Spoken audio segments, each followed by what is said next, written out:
Today we're taking a look at what's in my travel bag for this season. It's been a little while since we've done one of these, and I've got a long weekend trip coming up soon. I thought it was perfect timing for it. It's carry-on only, of course, and even though I packed for a long weekend here with a couple of tweaks and changes, this could easily be converted into a long-term or even indefinite travel type of setup. We also have a little bit of a bonus. I'm partnering with Bellroy for today's video. They just recently released their new light travel pack, so I'm going to be talking about some of the features and layout of this as I get unpacked, talk about all the gear, so let's just get into it. Starting off with the bag itself, this is the new Bellroy light travel pack. It comes in 30 or 38 liters. I have the 30-liter version here and was honestly shocked how much I was able to fit into this. You'll see as we get it unpacked, but I absolutely love this lineup. I love this clay color and this fabric that they're using. It's a recycled Duralite nylon. They call it a broken ripstop weave. It has this really great natural look and texture to it. It's also super lightweight, so it makes it really ideal for a carry-on if you have a ton of weight restrictions to deal with. I have a few different exterior pockets packed out. On the back side here, you have a laptop compartment, and even with the 30-liter size, you are still able to fit a full 16-inch laptop. I have my M3 Max MacBook Pro back here. It fits snugly, but definitely still fits, which is really nice. You have two separate quick access exterior pockets. On this bottom larger one, I've been keeping my jacket. This is the Outdoor Vitals Tusher rain jacket. It's meant for ultralight backpacking, so it's really ideal for a weight-conscious traveler. I've been using it for all my backpacking trips for 2 or 3 years now already. It's excellent. I bring it on trips where I don't need like a heavier winter coat just because it works really well as a rain shell, but also works really well layering on top of other things just to wear as a more, normal jacket, even in drier conditions. On the top here is one of my favorite things about the Bellroy bags. You have this like quick access pouch here. It's almost like a sling bag attached to the top of your bag. I really love this design and layout. I don't have much in here because I do actually bring a sling with me. We'll talk about that later when I talk about my worn clothes. It's just as important as what you're packing is what you're actually wearing to the airport or on your road trip or anything. But in here I have my XR AR glasses. I'm using the VITURE ones right now. I have my little adapter to be able to use it with my phone and the cable. Now there's a nice little pocket in here where that can go. That's it for the exterior though. Let's get this thing opened up. This is a full suitcase clamshell type of design with a little bit of built-in organization. I really like it. I'm normally a bit of a packing cube guy, but the way that they have this laid out, I thought it would be fun to try and go without packing cubes. I have all my clothes packed on this side of the bag. You have two separate, very 3D type of pockets here, one mesh and one solid. You can really hold a lot here. I know this is the larger compartment on this side, so most people will probably want to use this for clothes, but I tend to really pare down my clothes and just use more travel-friendly materials. So I put everything over here and it fits everything with ease. Again, this sort of clothing layout would work perfectly for me for an indefinite or longer-term travel setup as well. I have a couple of t-shirts. I have one from Woolly. I really love the way that these are cut. They're also pretty reasonably priced for 100% merino wool. And then I also have the Proof Merino t-shirt. I like them both, but they're a little bit different. This one's kind of a little rougher and a little bit less polished. This one's kind of a sheen type of softer, thinner type of feel. So depending on your preferences there, I think they're both great. Two of my favorites for the merino t-shirts. With that, outside of the pants that I'm wearing on the plane and for day-to-day type of use, I always bring some gym athletic type of shorts. Really good for the impromptu hike or workout, but also really nice to have lounging around at the end of the day. And I like to have something that's similar to pajamas, but I can double up with. These are the Proof Trail shorts. I've had these for 3 or 4 years now. They are my favorite by far. I've been looking into some other options, but it's just really tough because I love these ones. Lastly, I've got a sun hoodie I've been testing. This is actually brand new. I believe it just launched yesterday. This is from Paka Apparel. I've been testing out some of their stuff this year and I've been really impressed with it. They emailed me and asked if I wanted to try out their new sun hoodie, and I happily accepted. As you all know, I'm a huge sun hoodie person. I'm like a vampire when I go outside, so I always try and keep myself protected so I don't have to worry about sunblock or any issues like that. But this was an interesting fabric combo that I haven't really seen in a sun hoodie. I've seen all merino wool sun hoodies and I've seen synthetic sun hoodies. This is actually a blend of alpaca wool and tencel, so it is super soft. If you're not familiar with tencel, it's a great fabric. I have tencel sheets and love them. They're made from the eucalyptus plant. You kind of get the best of both worlds here. The tencel almost has like a really soft cotton type of feel, but then the alpaca wool is going to help prevent stink and all of those sorts of issues. I've only been using it for a couple of weeks now, but have been really liking it. You know, it doesn't have some of the features like the kangaroo pocket or anything from the Howler Brothers hoodie I have, but if you're into more natural materials and want to prevent that stink, you know, I think something with that smell prevention is going to be a little bit better for longer term travel. This has been really solid for me. In this top compartment, I just have socks and underwear. I've got 2 pair of socks, a pair from Darn Tough, just their standard wool, and then I have the American Trench merino wool retro striped socks. I really like these. They're not quite as durable, but they look awesome and really fit my wardrobe really well. So I've got one of each going for right now.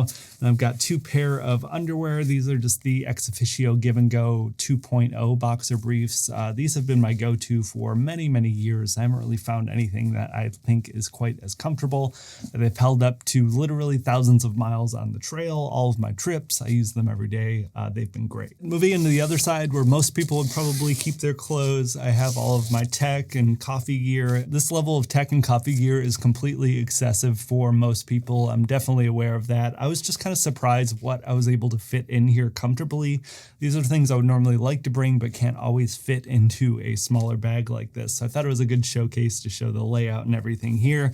But the biggest surprise that I was able to fit is the Legion Go.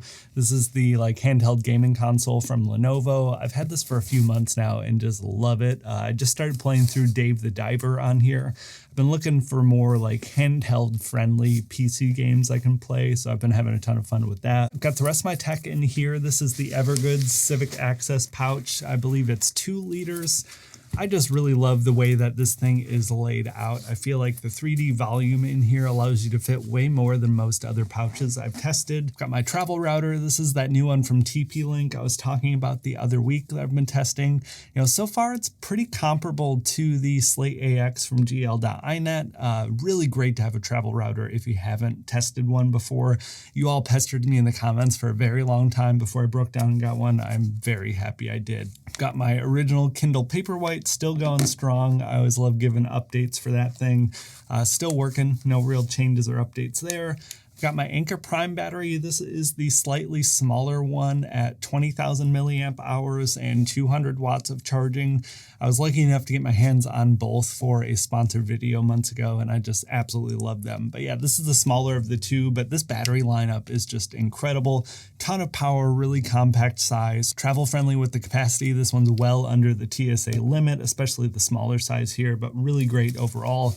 To pair with that, I have actually been bringing this little base charger for it as well. You have magnetic charging for the battery with these contact points. So you can kind of just set it on here and forget about it at the end of the night, wake up in the morning and it's charged and ready to go for the next day of travel. But what I really like about this base charger is you have 2 USB-C ports and 1 USB-A port on here. So it kind of works as a little, extension hub to be able to plug stuff in bedside. Really convenient and really handy. I wasn't really sure how I'd feel about this for travel, but I have been really liking it. I do usually bring a couple of other charging bricks with me just to make sure I'm covered with the laptop and the other tech. I have the Ohio 140 watt charger here, really small and tiny. Just 140 watts in such a small form factor is great. It's been working perfectly since I got it. I also have this Ugreen charger that's 65 watts. The main reason I love this one is the form factor. Sometimes these bricks can not work very well with like loose wall outlets. So the way that this one's designed to be super flat, you have 2 USB-C and 1 USB-A on the bottom.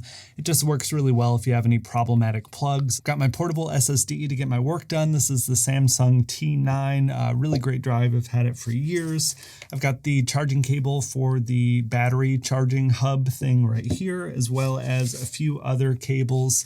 These are the Magtame cables. I've really fallen in love with these. The longer I have them, the more trouble I have using non-magnetically coiled cables, just because look how neat and tidy this is to keep into your bag.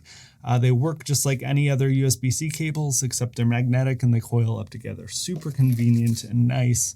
And then something I always keep with me, this is the InCharge X. It's a little like multi-port type of cable to handle the legacy items. So you have Lightning, micro USB, and USB-A. So you can kind of use whatever combination of these to charge up your devices that you need. I do have a new setup for coffee that I've been testing that I've been really excited about. This is the pour over kit from Vessel. I've been using their grinder for quite some time and it is amazing. I've been doing some research on travel coffee setups the past few months just because it had been a while since I looked. I found that Out Nano portable espresso machine we talked about lately. I also found this. This is the Vessel pour over kit. At first glance, you might think this thing is excessively large. That was definitely what I thought. But the big differentiator here is you're able to store beans and you're able to store a coffee grinder inside. So I kind of did some volume math and realized this wasn't really that much bigger than carrying around the AeroPress Go, and a bag for coffee beans and a little pouch for my coffee grinder. So the fact that this is all in one is really compelling for me. I just started testing this, so I don't have any definitive thoughts quite yet. This will actually be the inaugural trip for it outside of home testing and use, but I'll definitely follow up and let you know. Initial impressions are really good though. I'm still going to be talking about my worn clothes and my sling bag, but that is actually it for everything packed in the backpack itself. You know, the layout and space here was really surprising for me. For 30 liters, I think this is a really nice size and definitely passes as a quote-unquote normal backpack. I really love this fabric on the Light series. I think the organization they did in here was thorough, but still pretty minimal and tasteful. Overall, really impressed. Just a couple of other exterior things I wanted to touch on as well. You do have a luggage pass-through on the back, so if you do want to carry this in conjunction with the roller bag, nice and easy. I did want to point out one last thing though. The backpack straps on the back are able to be tucked away if you want to carry this in a more briefcase style. I found the execution of this to be extremely great. You know, being able to unhook and rehook these is nice and simple. Tested a lot of different tuck away straps like this in the past, and it's really hit or miss if they do it right, because sometimes you can tell the straps as a whole were kind of an afterthought. This is definitely a full-fledged regular backpack that just happens to have tuck away straps. So it's nice that they didn't really compromise on the straps themselves to be able to tuck them away. You get a really nice side handle on here too. So if you do want to carry it in briefcase mode without the straps, you can, put it on the luggage pass through, keep these out of the way. But the straps are super comfortable. I really like this back panel mesh that they're using. You do have a sternum strap on here as well if you wanted to use that. But overall impressions of the new light travel pack have been great. I really love the decisions that they're making lately. If you do want to check this out for yourself, I'll have a link in the description down below. Huge thanks again to Bellroy for partnering with me on today's video. Let me check this out early so I could have this ready. I think it just came out pretty recently, so be sure to check it out if you want to see it for yourself. There's that 38 liter version available as well. Tuck that off to the side, get into the sling bag. I've got the matching Bellroy light sling. This has just been my normal daily sling for a while now. Really nice overall, super minimal on the layout, makes it super versatile. If you want to use it for hiking, use it as a plain bag, use it as a regular sling, kind of covers all your bases. I've got my sunglasses. These are the Shinzo Tamir glasses I've been raving about lately. Super high quality, super great clarity, super lightweight. Japanese eyewear is some of the best in the entire world. Got my keys and my wallet. Front pouch here, I have a MagSafe battery. Always really nice just to be able to top off your phone without having to worry about cables or anything. And I have the Moft invisible tripod. This always comes with me for every trip. You can set up your phone like a little tripod, take photos with it, watch movies, TV shows, all of that sort of stuff. That's it for the sling bag though. Kind of works as my quick access plain bag, and then I have it when I get to the destination so I don't have to carry on a full backpack. My one minor complaint with the light travel pack was the lack of water bottle pocket. My main solution for the water bottle, aside from just carrying it separately, is to put it in the sling bag. My 24 ounce Lark bottle will fit in here really well. It does also fit into the quick access pouch on the top of the backpack. Neither is a super clean way of doing it, but it definitely gets the job done if you're in a pinch. Maybe in a future iteration, we'll see a water bottle pocket there. I definitely hope so. Getting into our next category here of worn clothes, because like I always say, what you wear to the airport is just as important as what you're packing. if you're trying to pare down and pack really light, you want to maximize the amount of options with what you're bringing and wearing on the plane. I've got my Proof Rover pants. They're probably my favorite blend of comfort and performance versus something that actually looks good when you get to your destination so you don't look like a dweeb. Really great look and feel to the fabric. It has some built-in like anti-smell technology on here. It's a ton of stretch, even though it's like a heavier weight type of fabric. Just my go-to overall for the past few years. I've yet to find anything I like as much for travel specifically. I've got my arcade belt. This is the brown Futureweave. Super nice. I just talked about those the other week. Pick one up if you haven't yet. They're amazing. I've got a new t-shirt I've been testing from Packa Apparel. This is actually an alpaca cotton type of blend. It's mainly cotton, but you have, I think, 15% alpaca fiber in here. I really hope the blend holds up to multiple days of wear and tear on the smell end of things. I just got this in and I'm just testing it out now, but I really love the look and feel of it. It feels just like any other cotton shirt, but if you can add all of the benefits of the alpaca fiber, quicker drying, anti-smell, all of that sort of stuff on top of the cotton look and feel and softness, it should be a really good one. I'm definitely going to report back after a longer term use. Something else from Packa though, I'm realizing how Packa heavy this episode is. I just got a couple of new things from them that I've been testing, but something I've had for a long time and have been very happy with is the Packa hoodie. This is an alpaca wool hoodie that's super comfortable, super soft, and really warm for the weight. It also is not going to smell. If I'm being honest, I've never washed this and it still smells perfectly fine. Really great, and I've been super happy with it. I think it looks nice, super functional from a performance standpoint for travel. Really can't go wrong if you don't mind that like crunchier type of look with this vibe and aesthetic. Moving these out of the way, I have a last minute addition to the setup that was still in the backpack I completely forgot about. This is my little Toiletries bag. This is the Evergoods pouch. It's the 1 liter version. This thing's a perfect fit for my liquid free toiletries kit. I've talked about this a bunch of times, so I won't go super in depth, but I just have my toothbrush. I have little toothpaste tabs, really nice if you haven't tried them before. I've got a pocket comb. This one's from Beard brand. Chicago comb is also a really nice option if you want carbon fiber instead. I've got 2 Matador soap bar bags, one with my Beard brand utility bar, another one with a solid moisturizer from Lush. Also have my little travel deodorant, and then this little pill bottle that I got from Garage Grown Gear. Perfect for carrying a few Advil or some vitamins or whatever you might need. That's it for my toiletry kit though. I almost forgot about it. It kind of disappeared into the bag when I wasn't paying enough attention. But that rounds it up for the loadout. Full comfort, full tech, full everything. Like I said, I was kind of shocked I was able to comfortably fit all of this into a 30-liter bag. Super impressed with it and really looking forward to this trip. I have a friend flying into Seattle and we're going to head up there and hang out with him for a long weekend. Like I said though at the beginning, this could be easily converted into an indefinite travel type of setup. Now, the one thing I would probably cut out for the maximum amount of extra space would be the Legion Go. This thing was giant. Like I said, I really didn't think I was going to be able to fit this in here. I was going to have to leave it out to be able to fit everything comfortably, but it fit. But what I would probably do in that case would be to maybe add an extra shirt or an extra pair of pants or a travel towel or something.